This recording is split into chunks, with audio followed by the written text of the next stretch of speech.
രമ്യാവേ, നിന്നിലൂടെ എനിക്ക് ചിലരെ പണിയാനുണ്ട്. ചിലതിനെ നടാൻ ദൈവം തൻ്റെ ഭക്തനെ തെരഞ്ഞെടുത്തു. ദേശത്തിൻ്റെ മധ്യത്തിലേക്ക് ശ്രേഷ്ഠ അപ്പോസ്തലെന്ന് അറിയത്തക്ക വിധത്തിലേക്ക് ദൈവമായ കർത്താവ് പൗലൂസിനെ അനുഗ്രഹിച്ചുവെങ്കിൽ ഒരു ദൈവത്തിൻ്റെ ഭക്തനിലൂടെ തന്നെ ദൈവം ചിലരെ പണിയും. എവിടെയെങ്കിലും ഷെയ്പ്ലെസ് ആയിട്ട് കടന്നു വരുന്നുവെങ്കിൽ അവിടെ എല്ലാം കർത്താവ് ഇടപെട്ട് നിന്നെ ശരിയാക്കിക്കൊണ്ടിരിക്കുകയാണ്.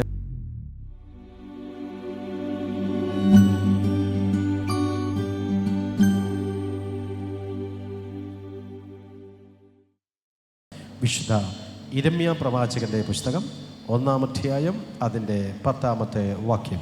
നോക്കുക, നിർമൂലമാക്കുവാനും പൊളിപ്പാനും നശിപ്പാനും ഇടിച്ചു കളവാനും പണിവാനും നടുവാനും വേണ്ടി ഞാൻ നിന്നെ ഇന്ന് ജാതികളുടെ മേലും രാജ്യങ്ങളുടെ മേലും ആക്കി വച്ചിരിക്കുന്നെന്ന് യഹോവ എന്നോട് കൽപ്പിച്ചു. യിരെമ്യാവിന് ദൈവം കൊടുത്തൊരു വെളിപ്പാടാണ്. ഞാൻ അശക്തനാണ്, ഞാൻ ചെറിയ പ്രവാചകനാണ്, എന്നെ കൊണ്ടൊന്നും കഴിയത്തില്ല, ഞാൻ എന്ത് ചെയ്യും, ഞാൻ ഒറ്റയ്ക്ക് വിചാരിച്ചാൽ എന്ത് ചെയ്യാനായിട്ട് കഴിയും, ആകയാൽ എനിക്ക് മാത്രമായിട്ടൊന്നും ചെയ്യുവാൻ കഴിയത്തില്ല എന്ന് നിരാശയോടെ ഭയത്തോടുകൂടി യിരെമ്യാവായിരുന്ന സമയത്തിൽ ദൈവത്തിൻ്റെ ഇടപെടൽ യിരെമ്യാവിൻ്റെ മേൽ കടന്നു വന്നു. നോക്കുക, നിർമൂലമാക്കുവാനും പൊളിക്കുവാനും നശിപ്പിക്കാനും ഇടിച്ചു കളയാനും പണിയുവാനും നടുവാനും വേണ്ടി ഞാൻ നിന്നെ ഇന്ന് ജാതികളുടെ മേലും രാജ്യങ്ങളുടെ മേലും ആക്കി വച്ചിരിക്കുന്നു എന്ന് യഹോവ എന്നോട് കൽപ്പിച്ചു. എന്നാത്തിനാ ഈ കഴിവില്ലാത്ത നിന്നെ ഞാൻ വേർതിരിച്ചത്? എന്നാത്തിനാ ഈ ക്ഷീണിത അനുഭവത്തിലായിരിക്കുന്ന ചെറിയ വ്യക്തിയാണ്, സാധാരണക്കാരനാണെന്നുള്ള രീതിയിൽ നീ പ്രയാസത്തോടു കൂടി ആയിരിക്കുമ്പോൾ നിന്നെ ഞാൻ വിളിച്ചത്? എനിക്ക് നിർമൂലമാക്കണം ചിലതിനെ, നീ എൻ്റെ കൂടെ നിൽക്കണം. എനിക്ക് ചിലതിനെ പൊളിക്കണം, അതിന് നീ എൻ്റെ ഒപ്പമുണ്ടായിരിക്കണം. ചിലതിനെ എനിക്ക് നശിപ്പിക്കണം, എൻ്റെ കൂടെ നീ നിൽക്കണം. ചിലതിനെ എനിക്ക് ഇടിച്ചു കളയണം, എൻ്റെ ഒപ്പം നീ ഉണ്ടായിരിക്കണം. ചിലതിനെ എനിക്ക് പണിയണം, പണിയാൻ നീ എൻ്റെ കൂടെ ഉണ്ടായിരിക്കണം. എനിക്ക് ചിലതിനെ നടണം, അതിന് എൻ്റെ കൂടെ നീ ഉണ്ടായിരിക്കണം എന്ന് യിരെമ്യാവിനോട് ദൈവം പറയുന്നു. എന്ന് പറഞ്ഞാൽ ചിലതിനെ നടാൻ ദൈവം തൻ്റെ ഭക്തനെ തെരഞ്ഞെടുത്തു. ചിലതിനെ പണിയുവാൻ വേണ്ടിയിട്ട് ദൈവം തൻ്റെ പ്രവാചകനെ തിരഞ്ഞെടുത്തിരിക്കുന്നു. ചിലതിനെ നശിപ്പിച്ച് കളയുവാൻ, ചിലതിനെ ഇടിച്ചു കളയുവാൻ, ചിലതിനെ പൊളിച്ചു കളയുവാൻ, ചിലതിനെ നിർമൂലമാക്കി കളയുവാൻ ദൈവം യിരെമ്യാവിനെ തിരഞ്ഞെടുത്തു. ഒരു വ്യക്തിയെ കർത്താവ് വേർതിരിച്ച സമയത്തിലേക്ക് വെറുതെ ഒരു നോക്കുകുത്തിയായിട്ട് ഇരിക്കാൻ വേണ്ടിയിട്ട് മാത്രമല്ല, ജാതികളുടെ മധ്യത്തിൽ ദൈവത്തിന് ചിലത് ചെയ്യുവാനായിട്ടുണ്ട്. അത് ചെയ്യുവാൻ ദൈവം തൻ്റെ പ്രവാചകന്മാരെ ഉപയോഗപ്പെടുത്താറുണ്ട്. ദൈവം തൻ്റെ ഭക്തന്മാരെ വേർതിരിക്കാറുണ്ട്. ദൈവം തൻ്റെ അഭിഷിക്തന്മാരെ ആ ഒരു പ്രത്യേക ഉദ്ദേശത്തോടുകൂടി വേർതിരിക്കപ്പെടുമ്പോൾ എന്നെ ശ്രദ്ധിച്ചു കൊണ്ടിരിക്കുന്ന സഹോദരങ്ങളെ നോക്കിയിട്ട് ഞാൻ വിളിച്ചു പറയുകയാണ്, ചിലതിനെ പണിയുവാൻ തൻ്റെ പ്രവാചകന്മാരെ തിരഞ്ഞെടുക്കുന്ന ഒരു ദൈവമാണെങ്കിൽ ഇന്ന് ഈ കൂട്ടത്തിൻ്റെ മധ്യത്തിൽ ചിലതിനെ പണിയുവാൻ ദൈവം ആഗ്രഹിക്കുകയാണ്, ചിലതിനെ നടുവാൻ ദൈവം ആഗ്രഹിക്കുകയാണ്. അങ്ങനെയാണെങ്കിൽ ഇന്നലെ വരെ ചിലതിനെ ചില പർപ്പസോടുകൂടി നട്ടില്ല എങ്കിൽ ഇന്നത്തെ ദിവസത്തിൽ ചില ഉദ്ദേശത്തോടുകൂടി ദൈവം ഈ കൂട്ടത്തിൽ ചിലരെ ചില ഭവനത്തിൽ, ചില ദേശത്തിൽ, ചില കുടുംബങ്ങളിൽ നടുവാനായിട്ട് ആഗ്രഹിക്കുന്നു.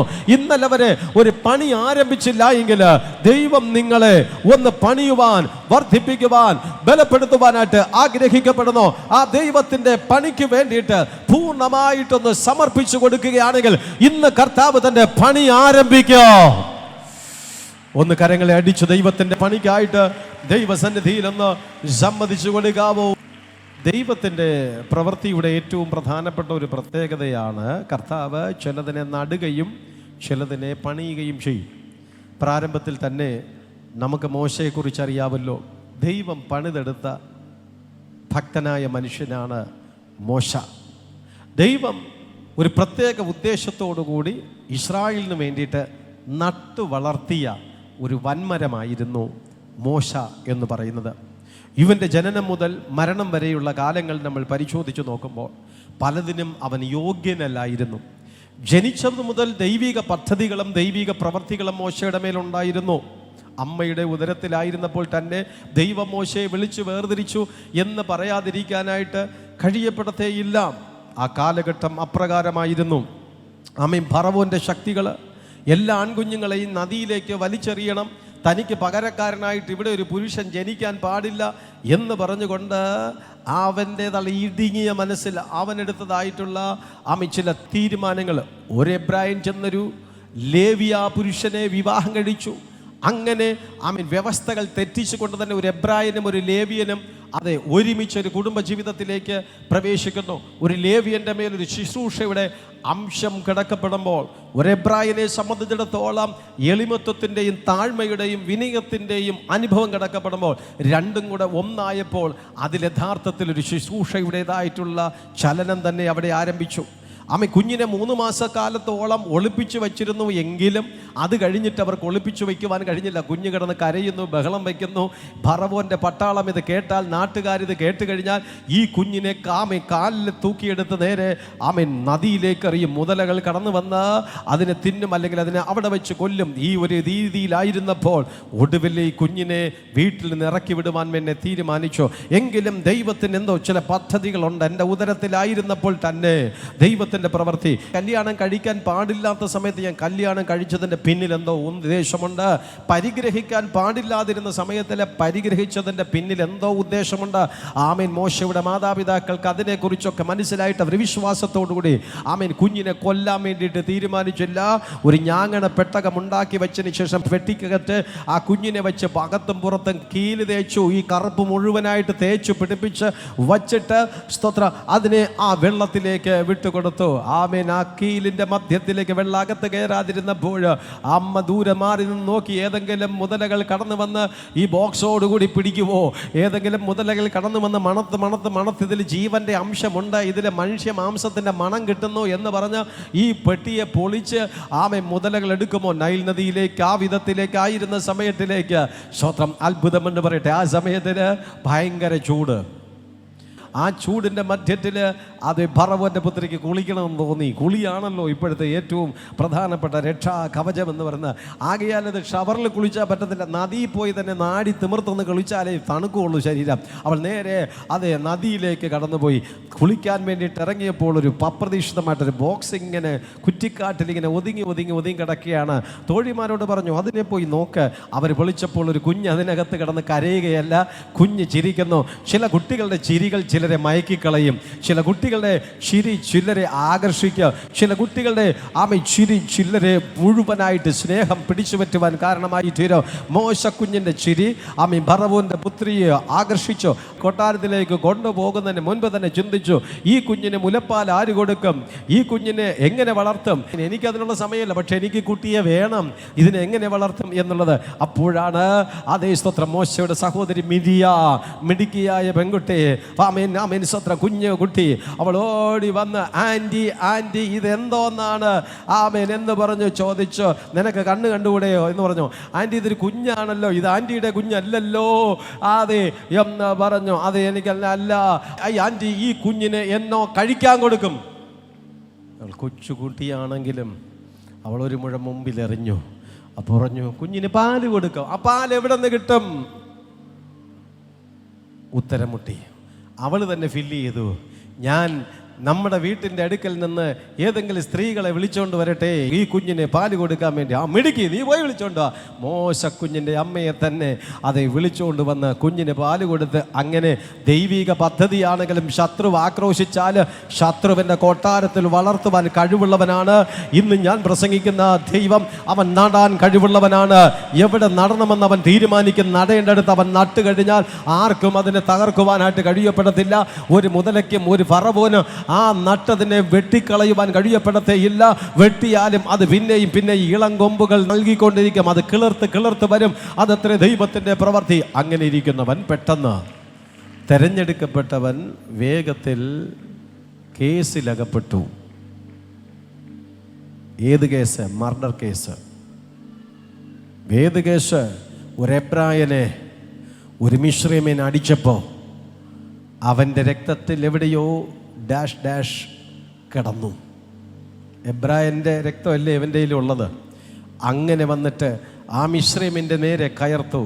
അവൻ തിരിച്ച് ചള്ള് നിന്നോ തിരിച്ച് മോശ ആമേൻ കൂട്ടിപ്പിടിച്ച് ഒരു ഇടിയും ഒരു ചവിട്ടും ഒരു വെട്ടും കൊടുത്തു. ആൾ മരിച്ചുപോയി. നീ ചത്താങ്കിൽ പിന്നെ കുഴപ്പമില്ലടേ, കുഴിയിടാന്ന് പറഞ്ഞു. കുഴിയെടുത്ത് അവനെ കുഴിക്കാത്തിട്ട് മൂടിയിട്ട് ഒന്നും അറിയാത്തതുപോലെ പോയി. ആർക്ക് വേണ്ടി മോശ അടിച്ചു? സുഹൃത്തിന് വേണ്ടിയിട്ട്, കൂട്ടുകാരന് വേണ്ടിയിട്ട്. അതെ, അടിച്ചപ്പോൾ ഒരു കയ്യബദ്ധം പറ്റി അവൻ ചത്തു. പിറ്റേ ദിവസത്തിലേക്ക് ഈ കൂട്ടുകാരനും ഇവനും തമ്മിൽ പിണങ്ങി. മറക്കരുത്, യൗവനക്കാരനെ ശ്രദ്ധിച്ചുകൊണ്ടിരിക്കുന്നുവെങ്കിൽ മറക്കരുത്, ഇന്ന് നീ ആർക്ക് വേണ്ടിയിട്ട് നീ പടപൊരുന്നോ അവനും നീയായിട്ട് പിണങ്ങും. നീ ആർക്ക് വേണ്ടിയിട്ട് ദൈവത്തിൻ്റെ പദ്ധതികളെ ഉപേക്ഷിക്കുന്നുവോ അവനും നീയുമായിട്ട് പിണങ്ങും. നീ ആർക്ക് വേണ്ടിയിട്ട് ദൈവഹിതത്തെ മറുതലിക്കുന്നുവോ അവരും നീയുമായിട്ട് പിണങ്ങും. ആരെ പ്രസാദിപ്പിക്കാനാണ് ദൈവത്തിൻ്റെ പദ്ധതികളെ നീ ഉപേക്ഷിച്ചത്? ആർക്ക് വേണ്ടിയിട്ടാണ് നീ ദൈവത്തിൻ്റെതായിട്ടുള്ള ആലോചനകളെ കാറ്റിൽ പറത്തിയത്? ആർക്ക് വേണ്ടിയിട്ടാണ് നീ ദൈവസ്നേഹത്തിൽ നിന്ന് അകന്നു പോയത്? ആർക്ക് വേണ്ടിയിട്ടാണ് ദൈവഹിതത്തെ നീ ഉപേക്ഷിച്ചത്? ആ വ്യക്തിയുമായിട്ട് പിണങ്ങുന്ന സമയത്തിൽ നീ മനസ്സിലാക്കുക, എന്തുകൊണ്ട് ഞങ്ങൾ ഇത്രയും സ്നേഹത്തിൽ പോയ ഞങ്ങൾ പിണങ്ങേണ്ടി വന്നോ? എന്തുകൊണ്ട് ഞങ്ങൾ ഇത്രയും കരുതലോടെ പോയത് പിണങ്ങേണ്ടി വന്നോ? എന്തുകൊണ്ട് ഭാര്യയും ഭർത്താവും തമ്മിൽ പിണങ്ങി? എന്തുകൊണ്ട് ഞാനും എൻ്റെ മക്കളുമായിട്ട് ഭിന്നിച്ചു? എന്തുകൊണ്ട് എൻ്റെ സഹോദരങ്ങളുമായി പിണങ്ങേണ്ടതായിട്ട് കടന്നു വന്നോ? എന്തുകൊണ്ട് എൻ്റെ അയൽവക്കക്കാരുമായിട്ട് പിണങ്ങേണ്ടതായിട്ട് കടന്നു വന്നോ? അങ്ങനെ പ്രതീക്ഷിക്കാത്ത ചില പിണക്കങ്ങൾ, പ്രതീക്ഷിക്കാത്ത ചില ബുദ്ധിമുട്ടുകൾ കടന്നു വരപ്പെടുമ്പോൾ ഇന്നത്തെ ദൂത് പറന്നു പോകരുത്.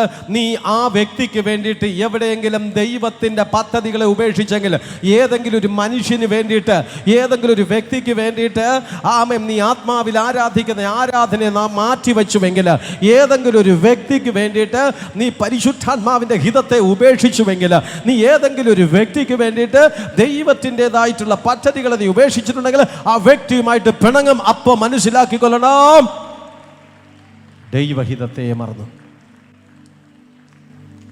അബ്രഹാമിന് ചെറിയ കുഴപ്പങ്ങളൊക്കെ ഇടക്കിടക്കൊക്കെ പറ്റി, എങ്കിൽ അഡ്ജസ്റ്റ് ചെയ്ത് നിന്നു. എങ്കിലും ഉണ്ടായ ഒരു കുഴപ്പത്തിലൊന്ന് ഇതാണ്, കുഞ്ഞുങ്ങളില്ലാണ്ടിരുന്ന കുഞ്ഞ് ലഭിച്ചു.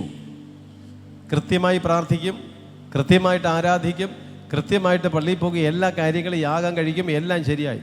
പക്ഷെ ഒരു കുഞ്ഞിനെ കിട്ടിയ സമയത്തിൽ അബ്രഹാമും സാറായും ആടി മൂടി മാറിപ്പോയി. തറയിൽ വെച്ച് കഴിഞ്ഞാൽ ഉറുമ്പ് കടിക്കും, മേളിൽ കൊണ്ടുവച്ചാൽ ഈച്ച തൊടും, അതിൻ്റെ അപ്പുറത്ത് അത് ബെഡിൽ കൊണ്ടുവച്ച് കഴിഞ്ഞാൽ കൊതു കടിക്കും. ഇതായിരുന്നു പ്രശ്നം. അപ്പോൾ തീരുമാനിച്ചു, ഇതിനെ തറയിലും വയ്ക്കാതെ, ബെഡിലും വയ്ക്കാതെ, ഇതിനെ കട്ടിലും വയ്ക്കാതെ, കസേരയിലും വയ്ക്കാതെ, ഇതിനെപ്പോഴും ഇങ്ങനെ കൊണ്ടു കിടക്കാമെന്ന് തീരുമാനിച്ചു. അതും വേലക്കാരുടെ കയ്യിലൊന്നും അധികം കൊടുക്കില്ല, ഇവർ തന്നെ 24 മണിക്കൂറും കൊണ്ടു കിടക്കുകയാണ്. അങ്ങനെ കൊണ്ട് നടന്നു പോകും. ഒരു മനുഷ്യായുസിൻ്റെ നല്ല ഭാഗം വരെ ഒരു തലമുറയ്ക്ക് വേണ്ടി സ്വപ്നം കണ്ട് കിട്ടിയ ദാനമായതുകൊണ്ട് തീർച്ചയായിട്ടും ആ വിധത്തിലേ ചെയ്യത്തേ ഉള്ളൂ. പക്ഷെ മേളിൽ ദൈവം ഇത് നോക്കിയപ്പോൾ ദൈവത്തിന് ഇഷ്ടപ്പെട്ടില്ല. എടാ, നിന്റെ പ്രാർത്ഥന എവിടെ? ബൈബിൾ വായിക്കണ്ടേ?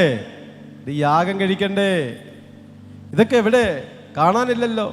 ഇങ്ങനെയൊക്കെ പോയാൽ മതി, എപ്പോഴും കുട്ടി എന്നും പറഞ്ഞുകൊണ്ട് നടന്നാൽ മതിയോ? ഇനി കുഞ്ഞ് വളരുന്നവരെ ഇങ്ങനെ പറ്റുള്ളൂ എന്ന് പറഞ്ഞില്ല മനോഭാവം. ആ കുഞ്ഞ് അവൻ്റെ ജീവിതത്തിൻ്റെ ഏറ്റവും പ്രധാനപ്പെട്ട ഒരു ഭാഗമായിട്ട് തീർന്നു. ദൈവത്തിന് കൊടുക്കേണ്ടുന്ന സ്നേഹം പലതും അളന്ന് കുഞ്ഞിലേക്ക് കൊടുത്തു. ദൈവത്തിന് കൊടുക്കേണ്ട സമയം കുഞ്ഞിന് വേണ്ടിയിട്ട് മാറ്റിവെച്ചു. ഒരു സുപ്രഭാതത്തിൽ ദൈവം വിളിച്ചു, അബ്രഹാമേ, അബ്രഹാമേ. ഉടനടി അബ്രഹാം പറഞ്ഞു, അടിയനിതാ, അരുളി ചെയ്താലും നീ സ്നേഹിക്കുന്ന നിന്റെ ഏകജാതനായ മകനെ ഞാൻ പറയുന്ന മലയിൽ അവനെ ഹോമയാഗം കഴിക്കണം. ഞെട്ടലോടെ അബ്രഹാം അത് കേട്ടു.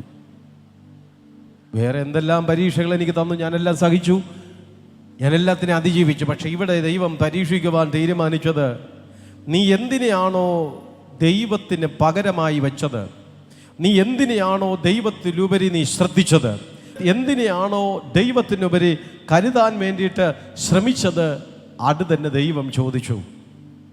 ഭയങ്കര മാനസിക പിരിമുറുക്കമായി. എങ്കിലും അബ്രഹാം അനുസരണയുള്ള ഭക്തനാകൊണ്ട് ആ പരീക്ഷയെ നേരിടാൻ തീരുമാനിച്ചു. അവൻ അതികാലത്ത് എഴുന്നേറ്റ് കഴുതയ്ക്ക് കോപ്പിട്ട് കെട്ടി തൻ്റെ ബാല്യക്കാരിൽ 2 പേരെയും തൻ്റെ മകൻ ഇസഹാക്കിനെയും കൂട്ടി ദൈവം തന്നോട് കൽപ്പിച്ച ദേശത്തിലേക്ക് കടന്നുപോയി. ദൂരത്ത് നിന്ന് 3-ാം ദിവസം അവൻ ആ ദേഷ്യം കണ്ടു. അവൻ ബാല്യക്കാരനോട്, നിങ്ങൾ കഴുതയുമായി ഇവിടെ ഇരിപ്പൻ, ഞാനും ബാലനും അവിടത്തോളം ചെന്ന് ആരാധന കഴിഞ്ഞ് മടങ്ങി വരാം.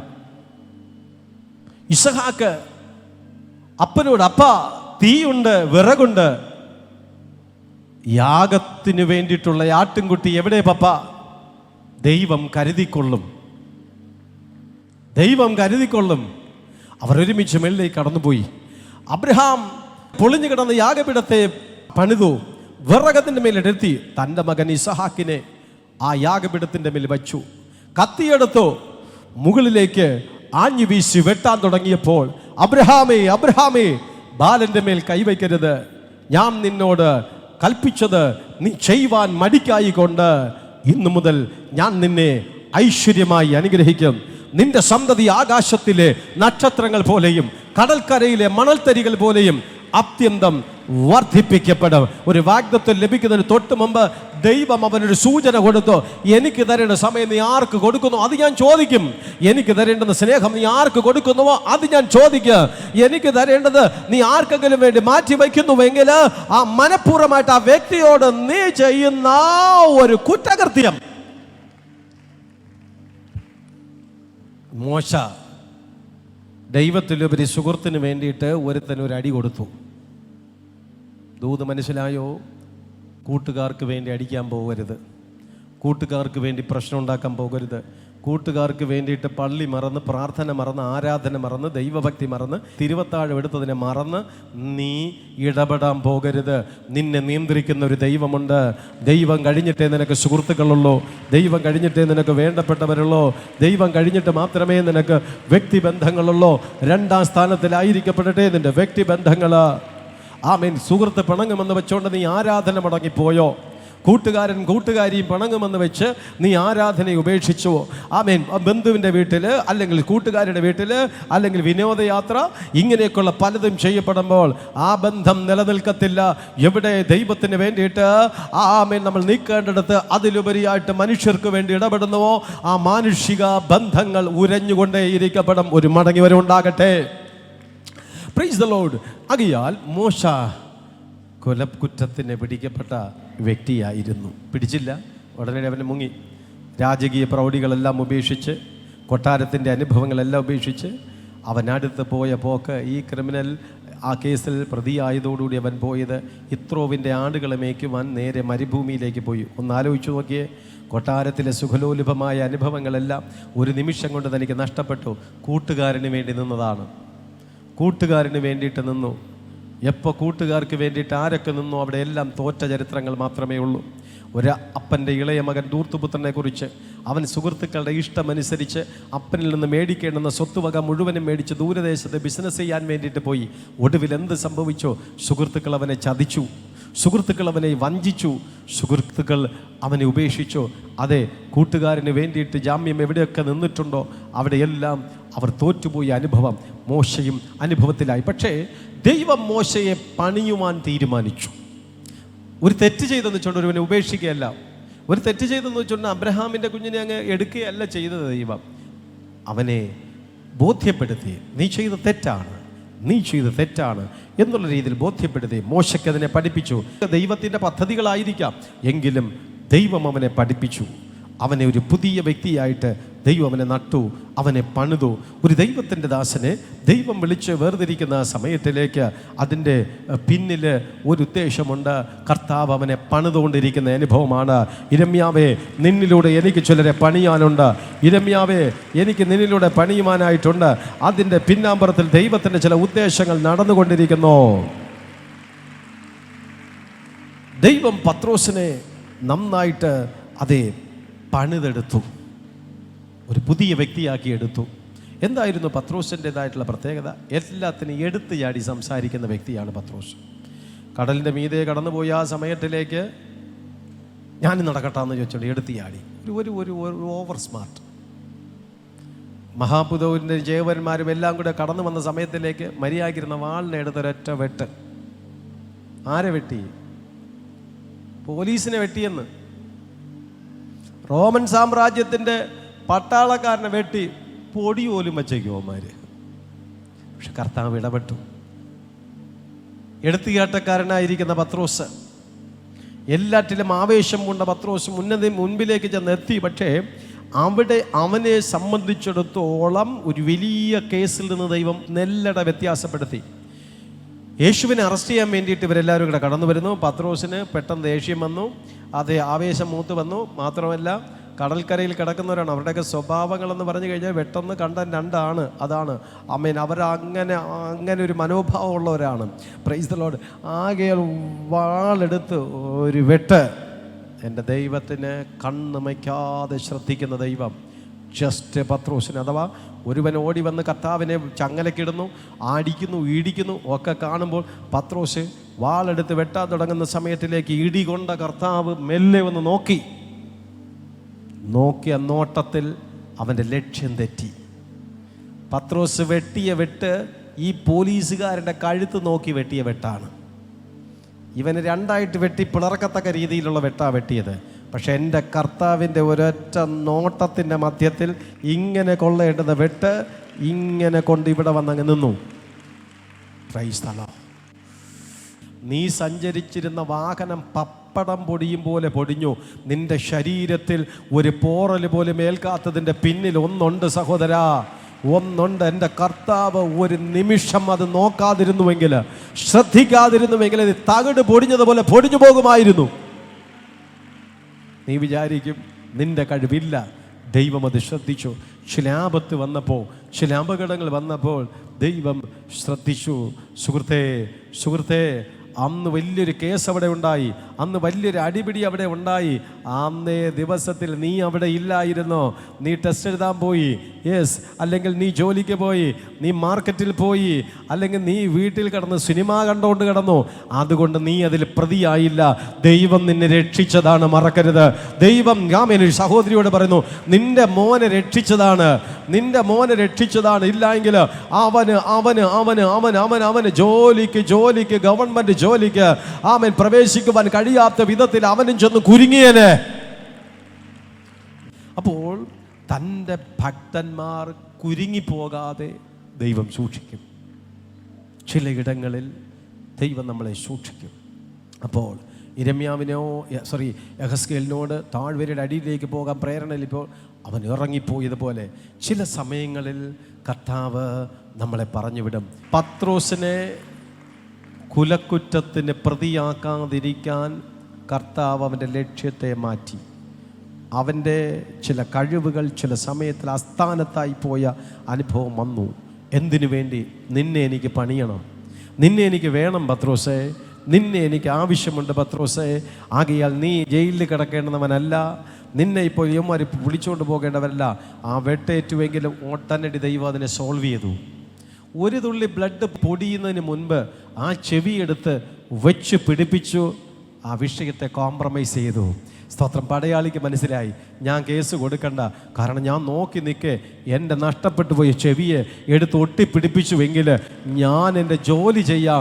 പക്ഷേ ഞാൻ ഈ യേശുവിനെതിരായിട്ട് ഒന്നും ചെയ്യത്തില്ല. അത് തന്നെയാണ് ഇന്നും ആയിരക്കണക്കിന് വ്യക്തികൾക്ക് യേശുവിനെ വിശ്വാസമുണ്ട്, യേശുവിനെ അവർക്ക് പ്രതീക്ഷയുണ്ട്, യേശുവിനെ അവർക്ക് താല്പര്യമുണ്ട്. പക്ഷേ അവരുടെ സമുദായം ഇതൊക്കെ നിമിത്തമായിരിക്കുന്നു. അവനും അവിടെ കേസ് കൊടുക്കാൻ വന്നില്ല, പുറത്തു പറയാൻ അവന് അനുവദിച്ചില്ല. കാരണം എൻ്റെ ശരീരത്തിൽ ഒരു പോറലില്ലാതെ നടത്തുവാൻ കഴിവുള്ള യേശുവിനെതിരായിട്ട് ഞാൻ കേസ് കൊടുക്കുന്നില്ല. ക്രിസ്തു പത്രോസിനെ രക്ഷിച്ചു. ചില പ്രശ്നത്തിൽ നിന്ന് രക്ഷിക്കുന്നവനാണ് യേശു കർത്താവ്. ചില പ്രശ്നത്തിൽ നിന്ന് രക്ഷിക്കും. നിന്റെ തലമുറകളെ രക്ഷിക്കുന്നവനാണ്. യൗവനക്കാരായിരിക്കുന്ന മക്കളെ ദൈവം കഴിഞ്ഞ നാളുകളിൽ നീ വിടുവിച്ചപ്പോൾ നിന്റെ കഴിവല്ല, നിനക്ക് വേണ്ടിയിട്ട് ആരൊക്കെയോ പ്രാർത്ഥിച്ചതിൻ്റെ പിന്നാമ്പുറത്തിലുള്ള ഒരു പ്രാർത്ഥനയുടേതായിട്ടുള്ള അനുഭവമാണെന്നുള്ളത് അതെ മറന്നു പോകരുത്. ഇതേ പത്രോസിനെ ദൈവം എന്ത് ചെയ്തു? പണിതു. പിന്നത്തേതിൽ പത്രോസ് ആരായി തീർന്നു? ഒരു മനുഷ്യൻ്റെ ഏറ്റവും വിലയില്ലാത്ത സാധനമാണ് നിഴലെന്ന് പറയുന്നത്. നിഴൽ. ഞാനിവിടെ നിന്നപ്പോൾ ഇവിടെ നിഴൽ പ്രത്യക്ഷപ്പെടുകയാണ്. ഇവിടെ നിഴലുണ്ട്. ഈ ഭാഗത്തുള്ള ഏതോ ലൈറ്റ് എന്നിലേക്ക് വന്നടിക്കുന്നു, അതുകൊണ്ട് നിഴൽ. ദൈവം പത്രോസിനെ ഇങ്ങനെയുള്ള കേസിൽ നിന്നെല്ലാം വിടുവിച്ച് ദൈവം അവനെ കൂടെ കൊണ്ടു നടന്ന് പലതും പറഞ്ഞ് അവനെ പഠിപ്പിച്ച് എല്ലാം ശരിയാക്കി പണിതെടുത്തതിൻ്റെ പിന്നിൽ എന്തിനെന്നറിയാമോ? പത്രോസ് ഇങ്ങനെ നടന്നു പോകുന്ന സമയത്ത് ഈ നിഴല് തട്ടി രോഗികൾ സൗഖ്യമാകാൻ തുടങ്ങി. തൊടാൻ പുള്ളിക്ക് സമയമില്ലാണ്ടായിപ്പോയി. ആമേൻ. തൊടാൻ കഴിയാത്ത വിധത്തിൽ ഭയങ്കര ആവശ്യക്കാർ വന്നു തുടങ്ങി. അപ്പോൾ രോഗികളെ കൊണ്ട് നിരയായി കിടത്തും. അപ്പോൾ ആമേൻ, ആ പത്രോസ് പോകുന്ന സമയം അവർ നോക്കും. രാവിലെ 9 മണിക്ക് അദ്ദേഹം നടന്ന് ഇവിടെ നിന്ന് സിനഗോഗിലേക്ക് പ്രസംഗിക്കാൻ കടന്നു പോകും. പ്രസംഗിക്കാൻ പോകുന്ന സമയത്തിൽ അത് രാവിലെ 9 മണി നേരമാണെങ്കിൽ നിഴല് വലത് സൈഡിലടിക്കും. അങ്ങനെയാണെങ്കിൽ രോഗികളെ കൊണ്ടുവന്ന് വരി കിടത്തുന്ന സമയത്തിലേക്ക് പത്രോസ് അന്യഭാഷ പറഞ്ഞ് പ്രാർത്ഥിച്ചുകൊണ്ട് ഇങ്ങനെ നടന്നു പോകും. ആ നിഴൽ ആരുടെയൊക്കെ ശരീരത്തിലേക്ക് തട്ടുന്നുവോ അവരെല്ലാവരും മുടന്തന്മാർ ചാടി എഴുന്നേൽക്കുന്നു, ഊമന്നമാർ സംസാരിക്കുന്നു, കുഷ്ഠരോഗികൾ സൗഖ്യമാകുന്നു, അന്ധന്മാർ കാണുന്നു. അങ്ങനെ തുടങ്ങിയുള്ള വലിയ അത്ഭുതങ്ങൾ ചെയ്യത്തക്ക ഒരു അനുഗ്രഹിക്കപ്പെട്ട ശുശ്രൂഷകനായിട്ട് മാറ്റാൻ വേണ്ടിയിട്ട് ദൈവം ഒരു പത്രോസിനെ പണിതുയർത്തിയെങ്കിൽ ഇന്ന് കുടുംബത്തിൻ്റെ ആമേൻ നിരാശയിൽ, വേദനയിൽ, ദുഃഖത്തിലായിരുന്ന സഹോദര സഹോദരി, നിന്നെ ഒരു നിമിഷം കൊണ്ട് പണിയുവാൻ, നിന്റെ ഒരു നിമിഷം കൊണ്ട് നിന്റെ സ്ഥിതിഗതികൾക്ക് മാറ്റം വരുത്തുവാൻ എൻ്റെ കർത്താവ് കഴിവുള്ള ശക്തനായ ദൈവമാണ്. മനസ്സിലായവർ ഒന്ന് കരങ്ങളെ അടിച്ച് കർത്താവിന് സ്തോത്രം ചെയ്യാവോ? ആമേൻ. നിഴല് തട്ടി അനേകർ സൗഖ്യമാകത്തക്ക വിധത്തിൽ ഒരു അപ്പോസ്തലനെ ദൈവത്തിന് ആവശ്യമായിരുന്നു. അതുകൊണ്ട് തന്നെ അവനെ അതെ സൗഖ്യമാക്കി.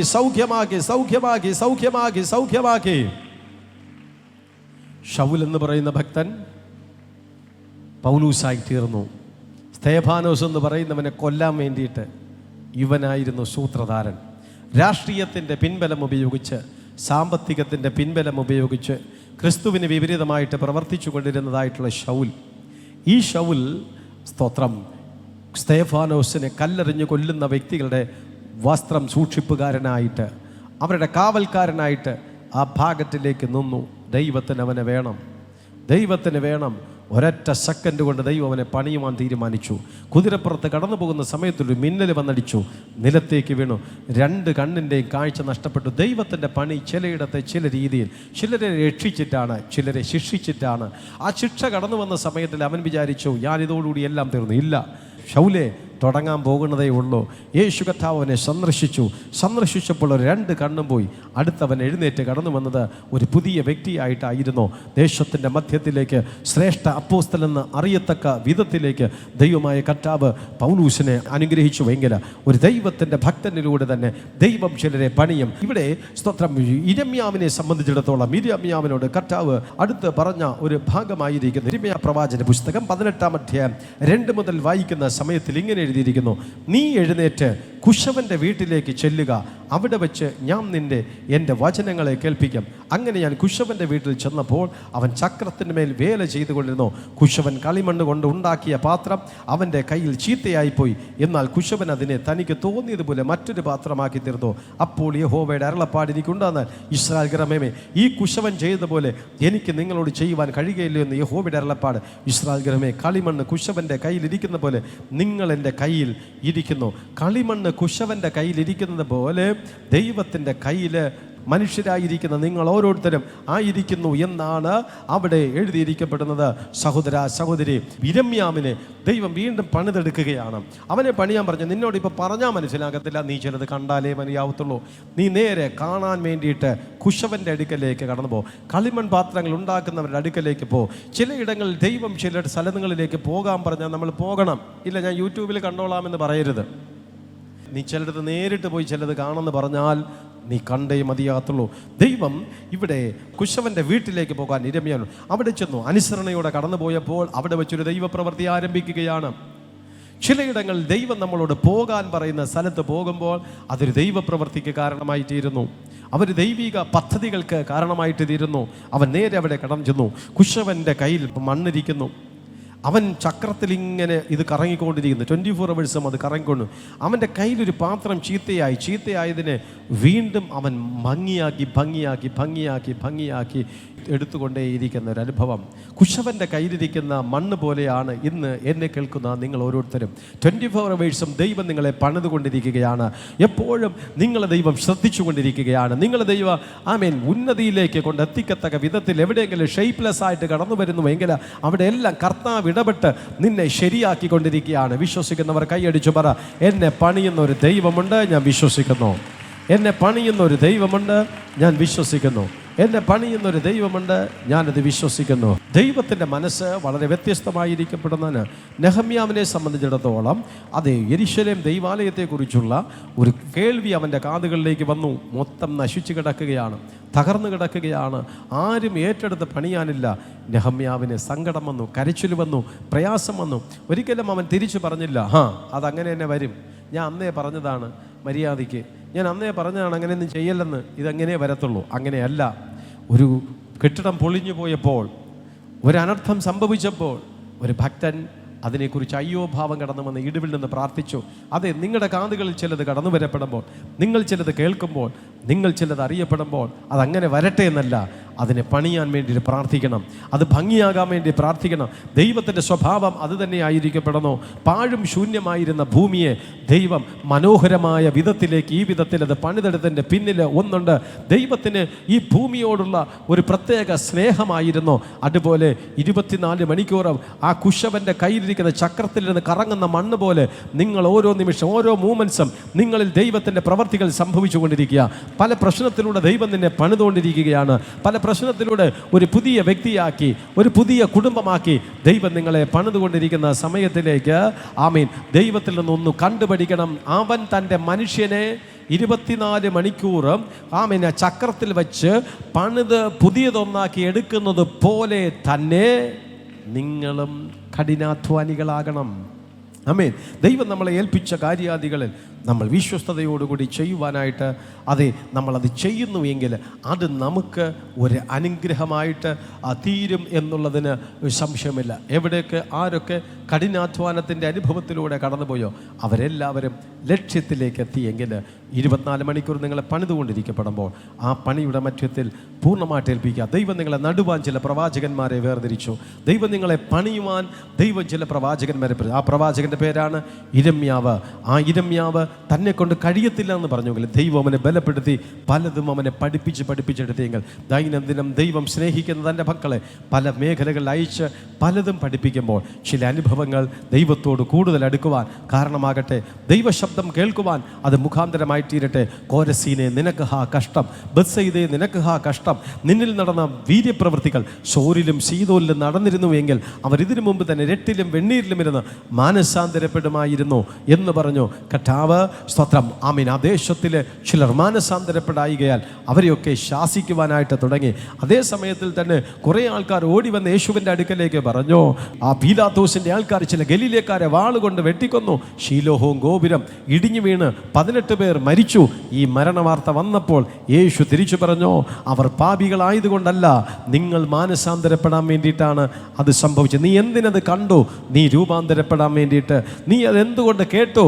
അത് നിൻ്റെ ജീവിതത്തിലൊരു മാറ്റം. അതുകൊണ്ട് തന്നെ ചിലത് ദൈവം കാണിപ്പിക്കുമ്പോൾ, ചിലത് ദൈവം നമ്മളെ കേൾപ്പിക്കപ്പെടുമ്പോൾ അതൊരിക്കൽ കൂടി കർത്താവിനോട് അടുക്കുവാനുള്ള അനുഭവങ്ങളായിട്ട് മാറ്റി ഒരു പുതിയ തീരുമാനത്തോടെ പ്രതിഷ്ഠയോടുകൂടെ കടന്നു പോകാൻ ദൈവത്തിൻ്റെ പരിശുദ്ധാത്മാവ് നിങ്ങളെല്ലാവരെയും സഹായിക്കട്ടെ എന്ന് ആശംസിച്ചുകൊണ്ട് എൻ്റെ വാക്കുകൾ ഞാൻ ഉപസംഹരിക്കുന്നു.